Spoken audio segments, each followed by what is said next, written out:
इस शिक्षालय में आप सभी का स्वागत है। हिंदी साहित्य का दूसरा इतिहास डॉक्टर बच्चन सिंह की पुस्तक से वाचन कर रहे हैं।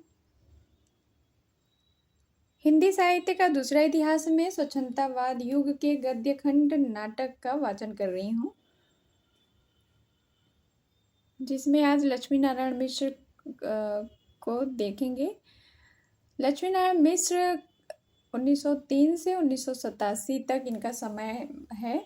इस काल के दूसरे प्रसिद्ध नाटककार मिश्र जी ही हैं। उन्होंने दो प्रकार के नाटकों की रचना की है, समस्या नाटक और ऐतिहासिक सांस्कृतिक नाटक। पर उनकी प्रसिद्धि का आधार जो है वो समस्या नाटक रहा। वो समाज में फैली विषमताओं को, समस्याओं को उन्होंने नाटक में लिखकर बताया है, दिखाया है। पश्चिम में इब्सन और शॉ के समस्या नाटकों की धूम थी। यानी राइटर हैं इब्सन और शॉ, जिन्होंने विदेशों में समस्या नाटक लिख के वहाँ धूम मचाई थी। वे रोमांटिक नहीं बल्कि एंटी रोमांटिक नाटक लिख रहे थे। मिश्र जी ने D.L. राय और प्रसाद के रोमांटिक नाटकों की प्रतिक्रिया में नाटक लिखना प्रारंभ किया। प्रसाद बुद्धिवादी के विरोधी थे तो मिश्र जी बुद्धिवाद के समर्थक। उन्होंने बुद्धिवाद के समर्थन में लिखा है कि मैं बुद्धिवादी क्यों हूँ। उनके नाटक शिल्प की दृष्टि से यथार्थवादी, कथ्य की दृष्टि से प्रतिक्रियावादी, उद्देश्य की दृष्टि से पुनरुत्थानवादी फिर से नए सिरे से निर्माण करना। वे अपने नाटकों में भारतीय विवाह प्रणाली का समर्थन और स्वच्छंद प्रेम का विरोध करते हैं। उनके यहाँ प्रेम और विवाह दोनों अलग अलग हैं। इब्सन ने कहा है कि यदि तुम विवाह करना चाहते हो तो प्रेम में मत पड़ो, और यदि करते हो तो प्रिय से अलग हो जाओ। उनके सन्यासी की मालती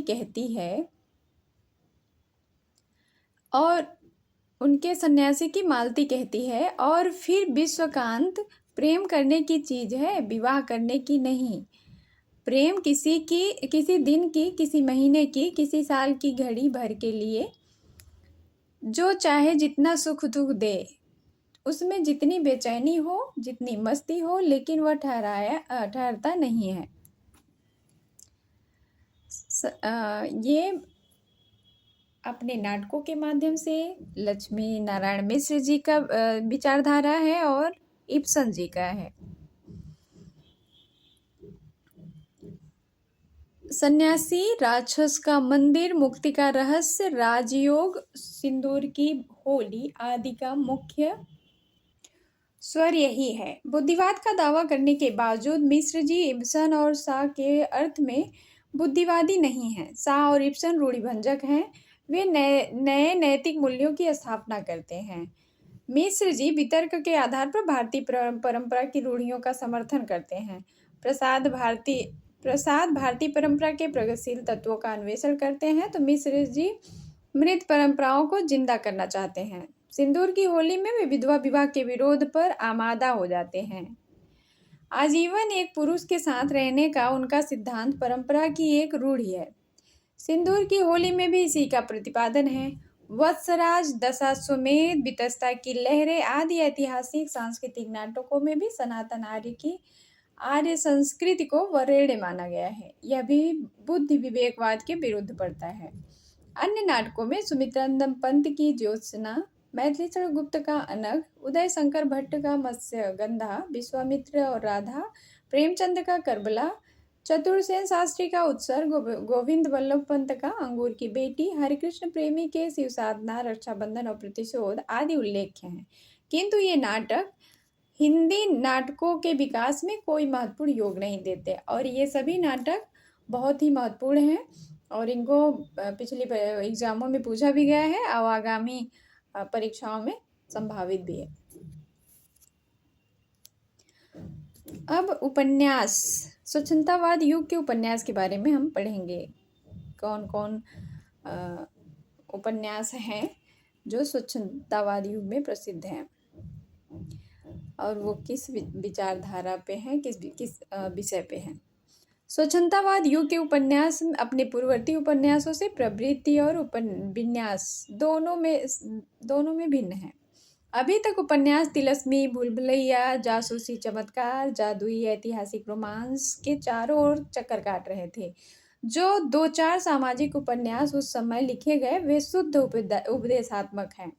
ऐसी स्थिति में नए नए उपन्यासों को पूर्ववर्ती उपन्यासों की निरंतरता में नहीं, विच्छिन्नता में देखा जाना चाहिए। प्रेमचंद इसी विच्छिन्नता को लेकर आए। उपन्यास कोरे मनोरंजन के दायरे से निकलकर पहली बार समाज से जुड़े। अतः प्रेमचंद का आगमन ऐतिहासिक घटना के रूप में लेना चाहिए। इसके बावजूद प्रेमचंद स्वच्छंदतावाद से मुक्त नहीं है, क्योंकि वो अपने परिवेश से कोई भी पूर्णतः मुक्त नहीं हो सकता। प्रेमचंद इस काल के केंद्रीय उपन्यासकार थे। दूसरा महत्वपूर्ण नाम जैनेन्द्र का है। छायावादी कवियों में प्रसाद और निराला ने भी उपन्यास लिखे। कविता की तरह उपन्यास के क्षेत्र में भी यह युग अत्यंत महत्वपूर्ण है। यानी अभी तक तो तिलस्मी, चमत्कार इस पे लिखे जा रहे थे, लेकिन स्वच्छंदतावादी युग में उपन्यास सामाजिक समस्याओं को लेकर प्रेमचंद द्वारा लिखा गया, आम जनता से जुड़ा हुआ प्रेमचंद द्वारा लिखा गया। प्रेमचंद, जिनका समय 1880 से 1936 ईस्वी। प्रेमचंद का जन्म बनारस शहर के निकटवर्ती लमही में हुआ था।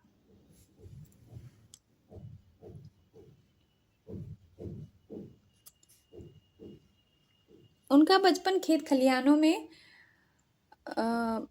घूमने, गुल्ली डंडा, आती पाती खेलने, और आप लोगों ने भी ये खेल खेला होगा, मौलवी उस्तादों के चिढ़ाने खिजाने और गरीबों से लड़ने झगड़ने में बीता था। वे धर्म में आर्य समाजी और राजनीति में गांधीवादी थे।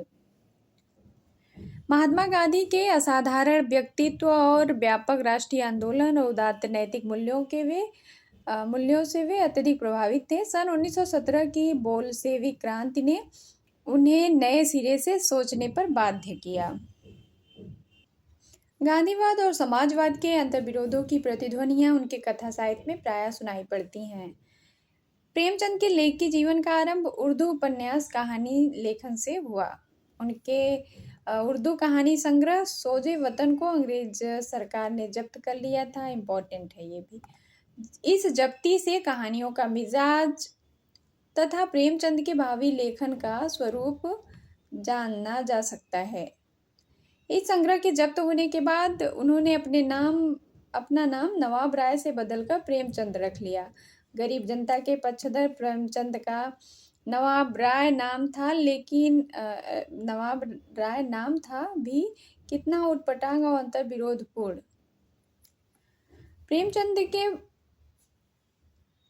प्रेमचंद के उर्दू उपन्यासों का अनुवाद हिंदी में हुआ और हिंदी उपन्यासों का अनुवाद उर्दू में। इस तरह से वे हिंद उर्दू दोनों भाषाओं के अन्यतम कथाकार ठहरते हैं। हिंद उर्दू दोनों भाषाओं के अन्यतम कथाकार ठहरते हैं। उनका पहला महत्वपूर्ण उपन्यास सेवा सदन।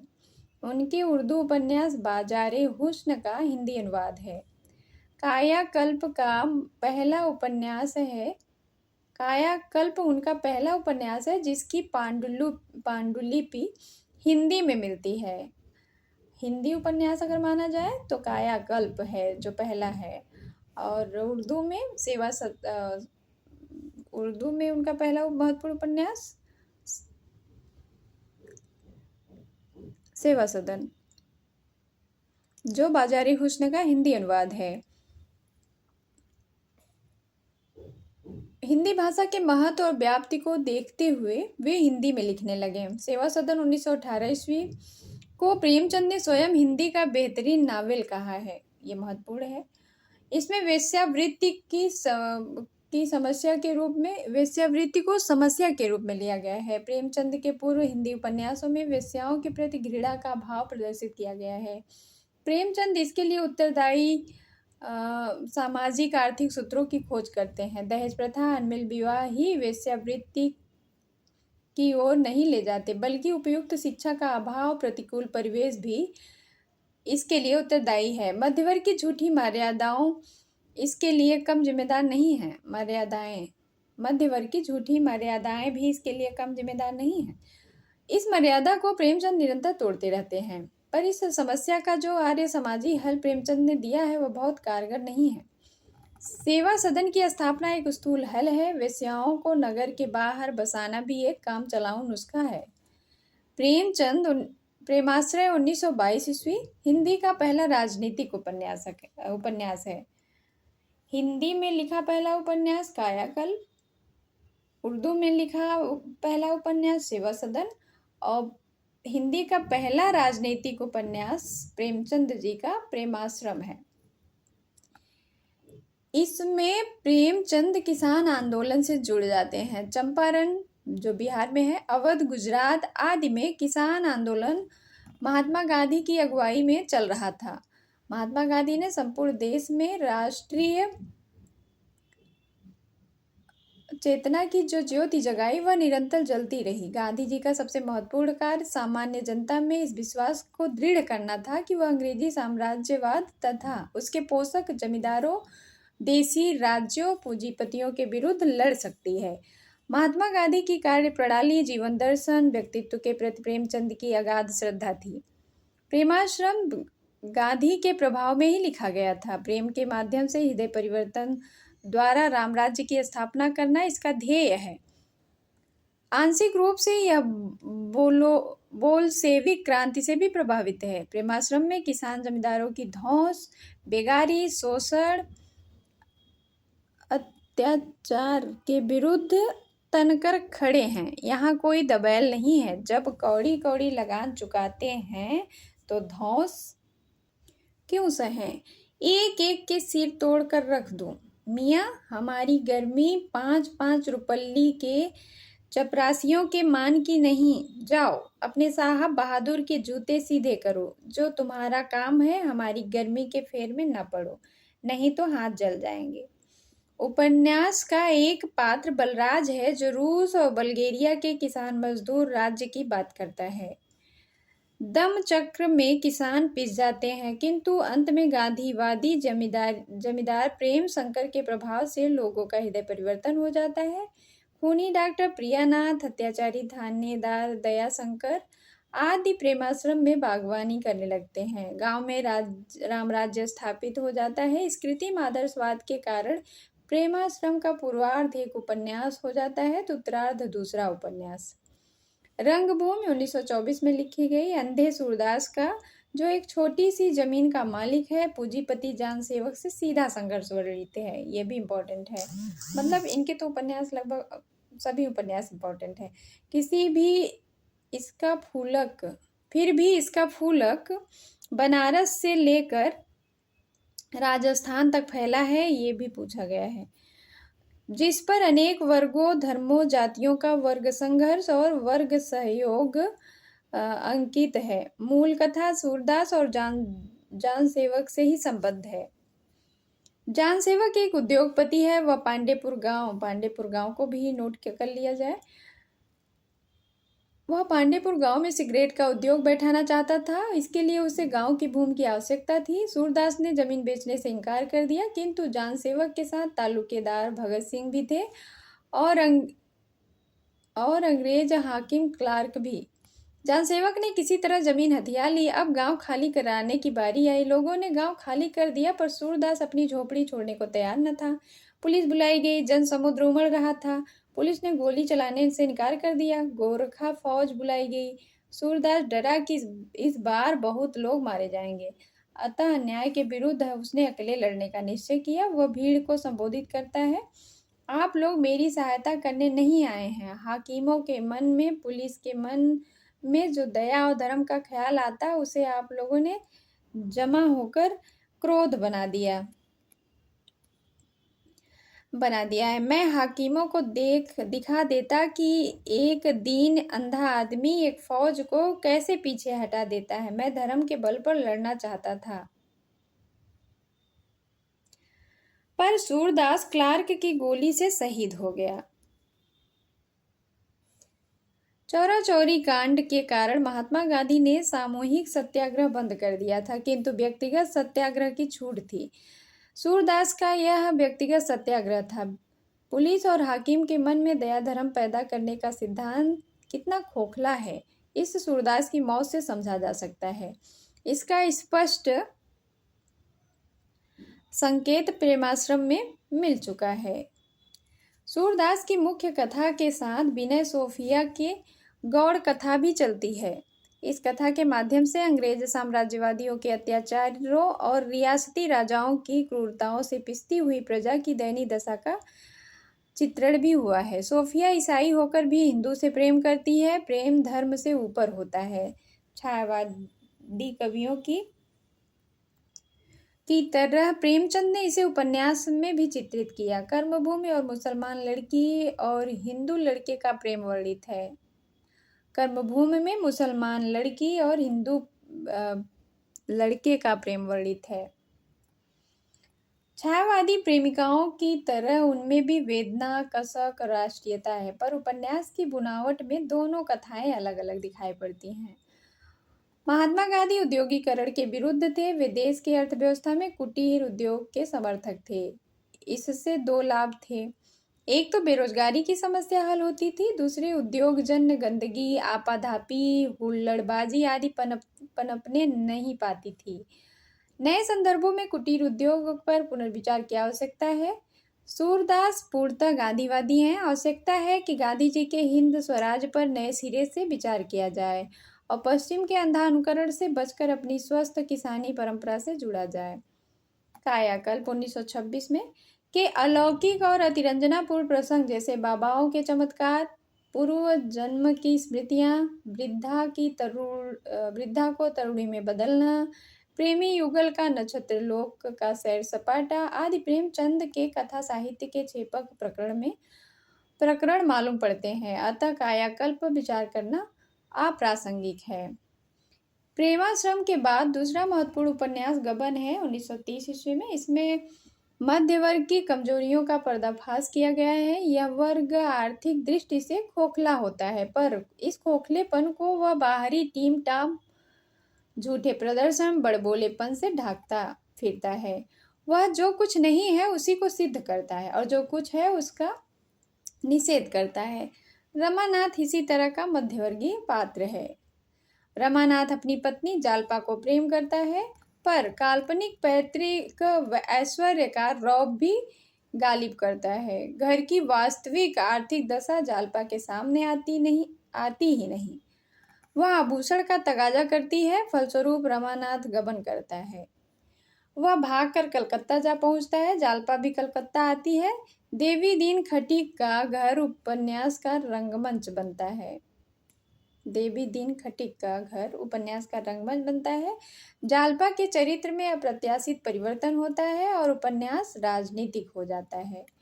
अन्य उपन्यासों की तरह इसका ढांचा भी ढीला है। राजनीतिक मोड़ स्वाभाविक नहीं लगता। यह उपन्यास का अलग अंग है, पूर्वार्ध से भिन्न। गबन के छपने के ठीक 1 वर्ष पहले भगत सिंह और बटुकेश्वर दत्त ने असेंबली में बम फेंका। जतीन दास की लंबी भूख हड़ताल से मृत्यु हुई। लाहौर कांग्रेस ने पूर्ण स्वराज्य के लक्ष्य की घोषणा की। फलस्वरूप एक सामाजिक उपन्यास राजनीतिक उपन्यास में बदल गया। सब कुछ तेजी से परिवर्तन होने लगा। इस बदलाव की भूमिका में देवी दीन खटीक और उसकी पत्नी जग्गो को प्रतिष्ठित किया गया है। उनके 2 जवान बेटे विदेशी कपड़ों की दुकान पर धरना देते हुए शहीद हो गए और इसका उन्हें गर्व है। देवी दीन नेताओं की असलियत जानता है। वह कहता है कि अभी तुम्हारा राज नहीं है, तब भी तुम भोग विलास पर मरते हो। जब तुम्हारा राज हो जाएगा तब तो तुम गरीबों को पीस कर पी जाओगे। जूट मिल में काम करने वाले मजदूरों के पशुवत जीवन को खोलकर रख देना भी वह नहीं भूलता। देवी दीन के प्रभाव से जालपा भी बदलती है और रमानाथ भी दोबारा गवाही से क्रांतिकारी अभियोग मुक्त होते हैं। अन्य उपन्यासों की तरह पुलिस का जुल्म यहाँ भी दिखाया गया है। अंत में यहाँ भी एक स्वर्ग उतारा गया है जहाँ सब लोग कर्मलग्न होकर सुख शांति से जीते हैं। कर्म भूमि 1932 में प्रेमाश्रम की अगली मंजिल है। तो प्रेमाश्रम की अगली मंजिल कर्म भूमि जो 1932 ईस्वी में लिखी गई। प्रेमाश्रम में केवल किसान लड़ाई के मैदान में थे। कर्म भूमि में उनके साथ मजदूर, छात्र, मध्य वर्ग, हिंदू, मुसलमान, स्त्री पुरुष, निर्धन, धनी, निर्धन आदि सभी लोग हैं। सन 1930 के असहयोग आंदोलन में विभिन्न वर्गों, जातियों, धर्मों के लोग शामिल थे। सन 1928 में किसान मजदूर पार्टी की स्थापना हो चुकी थी। इसी वर्ष बारडोली का लगान बंदी आंदोलन भी शुरू हुआ। सन 1939 ईस्वी में गांधी इरविन पैक्ट हो गया। इस देशव्यापी आंदोलन की औपन्यासिक अभिव्यक्ति कर्मभूमि में हुई है। इस आंदोलन का नेता अमरकांत है। कुछ दूर तक किसानों का साथ देता है, लगान कम कराता है, लेकिन महंत के सामने झुक जाता है। आत्मानंद को जेल भिजवाता है, पुलिस के जुल्म से बचने के लिए जेल जाता है। उस समय के सामान्य नेता की यह सच्ची तस्वीर है। इस समय ऐसे लोगों की कमी इस समय भी ऐसे लोगों की कमी नहीं है। लगानबंदी आंदोलन होता है, पुलिस जालिमाना सख्ती करती है, गिरफ्तारी होती है और गोली चलती है। लोग हताहत होते हैं, गोरे गुंडे बलात्कार करते हैं, लेकिन जनता का उत्साह कम नहीं होता। पुरुषों के साथ चलने में स्त्रियां पीछे नहीं है, कुछ डग आगे ही हैं। अंत में एक समझौता होता है, राजनीतिक कैदियों को छोड़ दिया जाता है। किंतु उपन्यास के उत्तरार्ध में प्रेमचंद की सुधारवादी मनोवृत्ति प्रबल हो जाती है। पर उपन्यास में ऐसे आंदोलनों के प्रति वे अपनी शंका भी व्यक्त करते चलते हैं। सैकड़ों घर बर्बाद हो जाने के सिवाय और कोई नतीजा नहीं निकला। अंततः वे इस नतीजे पर पहुंचते हैं कि हमें प्रजा में जागृति और संस्कार उत्पन्न करने की चेष्टा करते रहना चाहिए। हमारी शक्ति पूरी जात की आत्मा को जगाने में लगनी चाहिए। अपने उपन्यासों से प्रेमचंद ने यही किया है। प्रेमचंद के उपन्यासों के संबंध में भी जो विचार व्यक्त किए गए हैं वे प्रायः एकांगी हैं। एक और वे दुनिया के सर्वश्रेष्ठ उपन्यासकारों की श्रेणी में रखे जाते हैं, तो दूसरी ओर द्वितीय श्रेणी का उपन्यासकार कहा जाता है। कोई उन्हें गांधीवादी सिद्ध करता है तो कोई मार्क्सवादी, कोई आदर्शवादी कहता है तो कोई यथार्थवादी। कोई उनके कथ्य को भारतीय कहता है तो रूप को पाश्चात्य यानी अभारतीय। भिन्न भिन्न रंगीन चश्मों से चश्मे का रंग हावी हो जाता है। प्रेमचंद पीछे छूट जाते हैं। वादग्रस्त होकर न जीवन को ठीक ठिकाने से देखा जा सकता है, न साहित्य को। अतः प्रेमचंद को विभिन्न कोणों से देखकर उनकी वास्तविकता समझी जा सकती है। वे मूलतः गांधीवादी हैं और भारतीय परंपरा से उनका गहरा लगाव है। गोदान 1936 के पहले के उपन्यास गांधीवादी प्रभाव के कारण एक सांचे में ढले हुए हैं। गोदान में वे गांधीवाद से मुक्त हैं। मार्क्सवाद से भी उनका सरोकार नहीं है। न तो उन्हें गांधीवादी यूटोपिया में विश्वास रह गया है और न बल्गेरिया और रूस से आने वाले पत्रों में छपी किसानों की खुशहाल जिंदगी की खबरों में। वे अपने देश के किसानों की दयनीय जिंदगी का सीधा साक्षात्कार करते हैं और गोदान भारतीय किसानों का मर्मस्पर्शी, करुण और त्रासद दस्तावेज बन जाता है।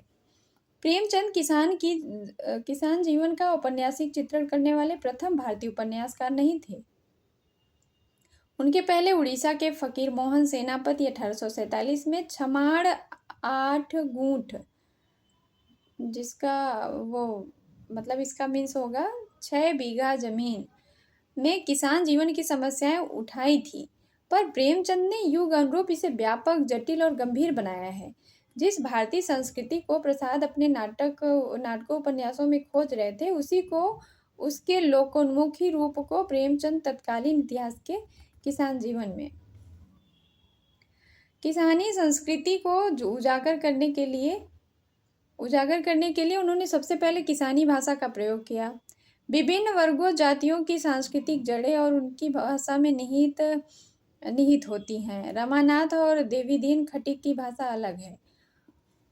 मालती मेहता और धनिया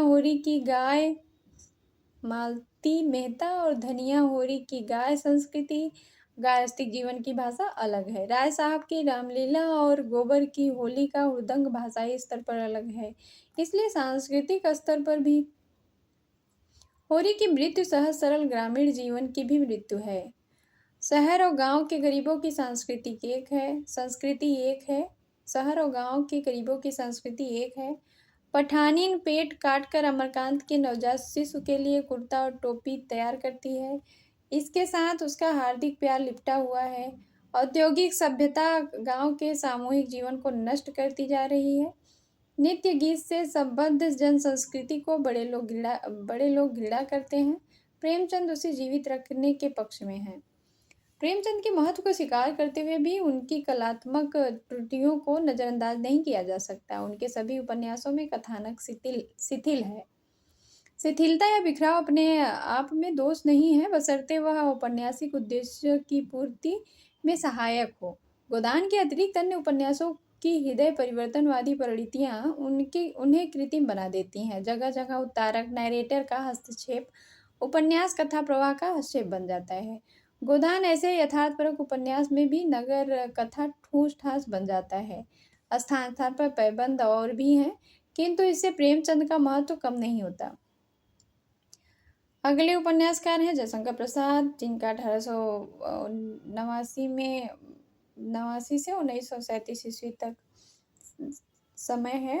प्रसाद मूलतः कवि हैं। उनके कवित्व की छाप उनके कथा साहित्य पर देखी जा सकती है। फिर भी उपन्यासों पर यथार्थ का रंग कुछ अधिक है।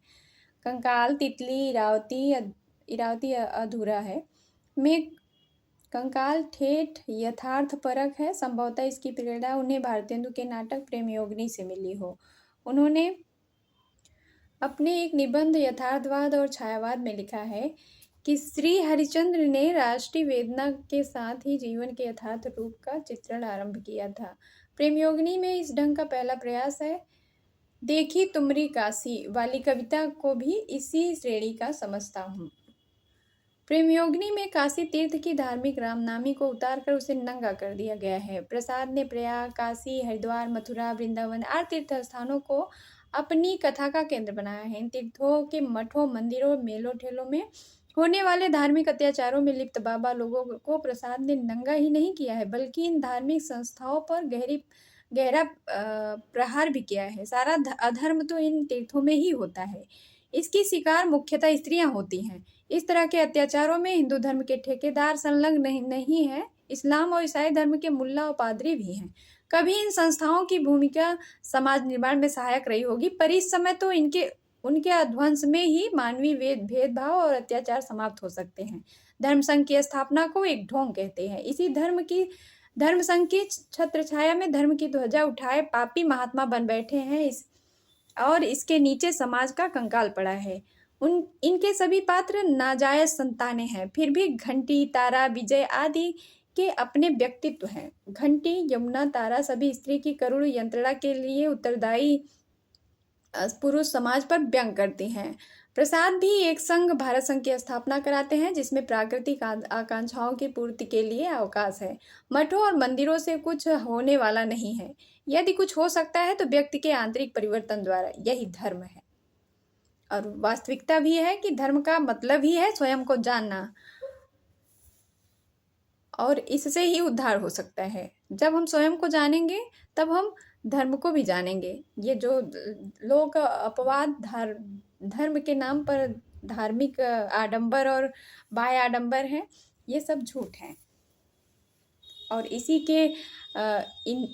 के अत्याचारों से धर्म का अर्थ ही बदल हो गया है। तितली 1934 उपन्यास कंकाल से भिन्न भूमि पर प्रतिष्ठित है। कंकाल धर्माडंबर से भी धर्म से ही संबंध होने के कारण एकांगी हो गया है, जबकि तितली किन्हीं अंशों में प्रेमचंद की परंपरा का उपन्यास है। कंकाल यथार्थपरक है तो तितली आदर्शपरक।